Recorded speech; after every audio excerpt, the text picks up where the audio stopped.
기초연금은 65세 이상 노인 인구 중 70%에게 지급하는 연금입니다. 이 말은 어려운 어르신분들에게 지급하는 연금이기도 하지만 형편이 어렵지 않더라도 어르신 대부분 분들에게 지급하는 연금이라고도 볼 수 있는 건데요. 하지만 최근에 이런 사례로 기초연금이 중단되실 뻔한 분들이 있어서 주의하셔야 할 듯합니다. 기초연금을 받고 계시는 A 어르신은 전기차를 구매하려다가 포기한 사연이 있습니다. 왜냐하면 전기차를 구매하면 기초연금이 즉각 중지될 수 있다는 주민센터 직원의 의견을 들어서인데요. 현재 시중에 나오는 전기차는 대부분 4천만 원 이상인데 현재 기초연금 규정상 차량 가격이 4천만 원이 넘으면 고급차로 분류되어 기초연금을 받을 수 없게 되어 있기 때문입니다. 따라서 A 어르신은 전기차를 구매를 하면 기초연금이 중단이 되기에 전기차 구매를 포기하고 휘발유차 구매를 고려할 수밖에 없었다고 합니다. 이러한 상황을 두고 일각에서는 아이러니하다는 의견이 나오고 있는데요. 차량 제조사들이 현재 내연기관차 대신 친환경차를 쏟아내고 있는 현 상황에서 기초연금 수급자가 친환경차를 구매하면 기초연금이 탈락이 된다는 건 아이러니하며 규제 개혁이 필요하다는 의견이 나오고 있는 상황입니다. 하지만 아직까지는 기초연금 제도상 변동된 부분이 없기에 기초연금 받는 어르신분들께서는 차량을 구매할 때 이 부분 정말 주의를 해주시고요. 오늘은 이처럼 기초연금에 갑자기 중단이 되거나 탈락되는 이유들을 모아서 말씀드릴 건데요. 최신 내용 포함해서 말씀드릴 거고요. 그리고 10월과 11월 달에 하반기 사회보장급여 정기 확인 조사가 시작되면 제가 말씀드리는 이유들로 기초연금이 갑자기 중단되거나 탈락 그리고 감액이 될 수 있기 때문에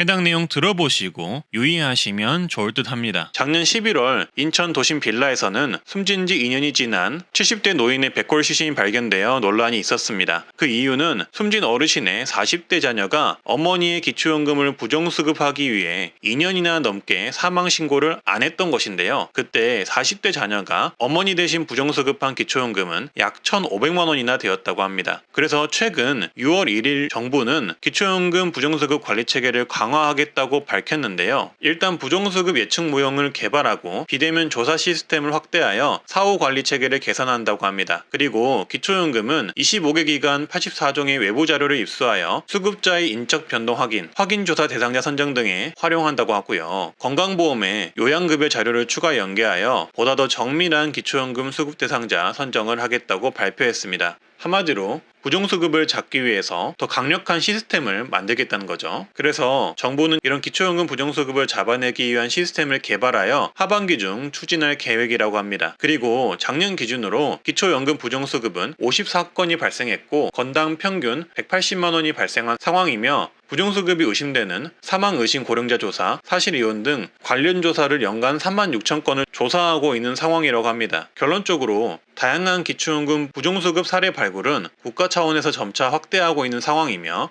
부정수급에 대한 조사가 점차 강화되고 있는 상황입니다. 이렇게 부정수급을 한 경우 거의 대부분은 걸리고 받았던 기초연금은 환수가 된다고 하니 이 부분을 참고해 주시면 되겠습니다. 그리고 최근 알게 된 기초연금 탈락 유형 사례인데요. 바로 개, 동호회, 모임 등 모임 회비를 개인 계좌로 관리하시면 기초연금 신청할 때 탈락될 수 있다는 소식입니다. 친구나 형제 자매끼리 해외여행을 가기 위한 개모임이나 스포츠 동호회, 자녀 결혼계, 경조사계 또는 문중활동 등을 하시면 총무를 맡게 되는 경우가 있는데요. 이럴 때 간혹 기초연금이 탈락된다는 내용입니다. 왜냐하면 모임 회비는 단위가 클 수 있는데 이걸 개인 계좌로 관리했을 경우 내 금융재산으로 모두 반영이 될 수 있기 때문입니다. 이럴 경우에는 단체 계좌로 변경하여서 관리하시면 되는데요. 단체 계좌 만드는 방법은 세무서를 가셔서 임의단체를 개설하고 고유번호를 받으신 후 단체 명의로 계좌 개설을 하셔도 되고요. 아니면 은행에 임의단체 확인 증명서류를 제출하고 단체 계좌로 관리하는 방법이 있습니다. 임의단체 확인 서류는 은행마다 다를 수 있고요. 그리고 이 경우에는 단체 명의 개설은 힘들지만 대표자 명의로 계좌 개설을 하고 단체명을 넣으시면 됩니다. 예를 들어서 김철수 중학교 동창회 이렇게 만드시면 되겠습니다. 따라서 이렇게 단체 계좌를 만드신다면 기초연금 선정 시 모임 회비 때문에 기초연금에 탈락하는 경우는 피하실 수 있습니다. 그리고 추가로 하반기에도 마찬가지로 기초연금 정기 확인 조사가 시행이 되는데요. 그래서 기초연금 못 받는 사례 10가지를 정리해봤습니다. 라디오처럼 편하게 끝까지 들어보시고 좋아요만 한번 눌러주시면 됩니다.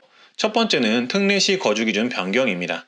이 내용은 탈락 기준이라기보다는 기초연금 산정 기준 완화에 대한 내용인데요. 간단하게 말씀드리자면 특례시가 수원시, 고양시, 용인시, 창원시로 2022년에 적용이 되면서 해당 시에 거주하시는 분들은 기초연금 재산 선정 기준이 완화가 되었습니다. 따라서 이 특례시에 거주하시면서 재산 기준 때문에 기초연금을 못 받으셨던 분들은 이번에 재신청을 한번 해보시는 게 좋다 이렇게 생각을 하시면 되겠고요. 두 번째는 주민센터 직원이 자격조사도 하지 않고 안 된다고 해서 포기하는 경우가 있습니다. 보통 주민센터에 가셔가지고 기초연금을 신청하시게 되는데요. 기초연금을 신청할 때 담당 공무원이 구두로 신청 자격을 확인하는 경우가 있습니다. 이런 경우 재산이 얼마가 있으면 안 된다, 월급이 많아서 안 된다, 집값이 얼마여서 안 된다 등 다양한 이유로 안 된다고 하는 경우가 일부 있는데요. 그 말만 들으시고 나는 안 되는구나 생각하시고 집에 오시면 안 됩니다. 공무원이 뭐라 하든 간에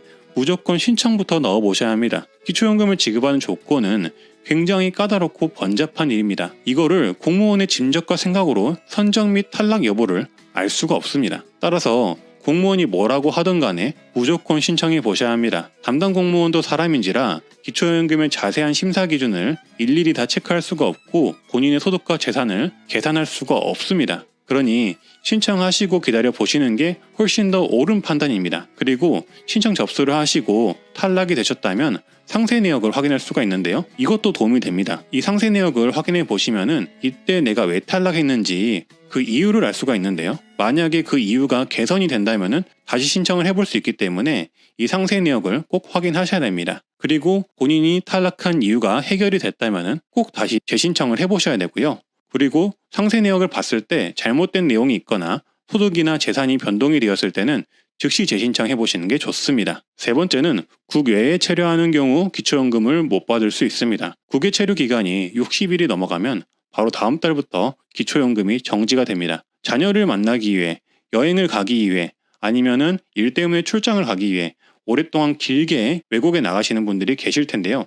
이럴 경우 기초연금을 못 받습니다. 참고해 주시고요. 네 번째는 기초연금을 언제 받는지, 언제 신청을 하는지 몰라서 못 받는 경우도 있습니다. 기초연금은 만 65세 생일이 속한 달에 전달 1일부터 신청하실 수가 있는데요. 올해 생일이 10월 11일인 경우 이 생일 전달인 9월 1일부터 신청이 가능합니다. 하지만 대부분이 내용을 모르셔서 이 신청 일자를 모르셔서 몇 개월 뒤인 12월이나 다음에 1월, 2월, 3월 이때 신청을 하시는데요. 이 경우 신청하지 않은 기간 동안 기초연금은 받지 못합니다. 말 그대로 신청주의이기 때문에 본인이 챙기지 않으면 국가에서도 챙겨주지 않습니다. 그래서 본인의 생일이 되기 전에 꼭 이 기초연금부터 신청해 주시길 바라겠습니다. 다섯 번째는 국적이 대한민국이 아니고 대한민국에 거주하지 않는 경우 못 받습니다. 기초연금은 대한민국 국민만을 위한 연금입니다. 따라서 대한민국 국적이 필수라고 생각하시면 되겠습니다. 그리고 여섯 번째는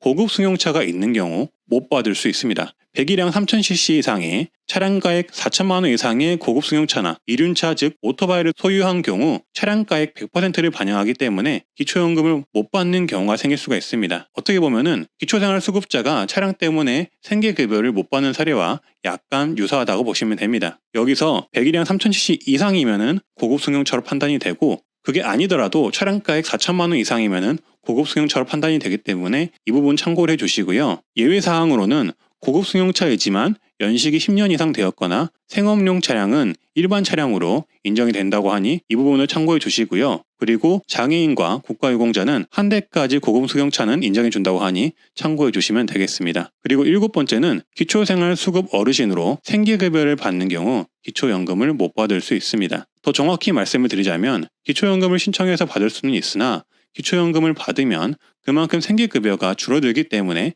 생계급여 수급자는 기초연금을 신청하지 않습니다. 거기다 혹시라도 받게 된다면 받게 된 기초연금은 소득 인정액으로 추산이 되어 생계급여마저도 탈락되어 버릴 수가 있고 추가 혜택인 의료급여 또한 탈락이 될 수가 있어서 기초생활수급자 어르신들은 기초연금 신청 자체를 안 합니다. 기초연금을 받았다고 소득으로 산정해 버리니까 어떻게 보면은 어려운 분들에게는 굉장히 있으나 마나한 정책인 거죠. 현재 이런 분들이 약 6만 명이나 된다고 하는데요. 어찌 보면은 제도적인 허점이나 마찬가지라서 이 부분은 앞으로 시정되어야 하고 그리고 시정될 가능성이 높다고 합니다. 그리고 여덟 번째는 공무원, 사학, 군인, 별장우체국연금을 받는 분과 그 배우자는 기초연금을 받지 못합니다. 예외사항은 있지만 대부분은 못 받는다고 보시면 되고요. 이 부분 또한 향후 시정될 가능성이 높은 항목입니다. 그리고 9번째는 분할연금을 받는 경우입니다. 이혼 소송을 하셔서 연금을 분할하여 받지만 그 금액이 높을 경우 기초연금을 받지 못할 수도 있습니다. 신청은 가능하지만 이 분할연금이 100% 소득으로 인정이 되기 때문에 본인의 재산과 그리고 다른 소득들을 합치는 경우 기초연금 수급자에서 탈락이 될 수가 있습니다. 그리고 마지막 10번째는 고급 회원권을 소유하는 경우 기초연금을 받지 못할 수 있습니다. 콘도, 고급 헬스 이용권, 요트, 승마, 골프 회원권이 있다면 회원권 가액을 100% 반영하기 때문에 기초연금을 받지 못할 수가 있습니다. 오늘은 기초연금 부정수급 사례와 기초연금에 탈락되는 분들의 사례를 알아봤는데요. 도움이 되셨다면 좋아요, 구독 한번 부탁드리고요. 오늘도 건강하고 행복하세요. 감사합니다.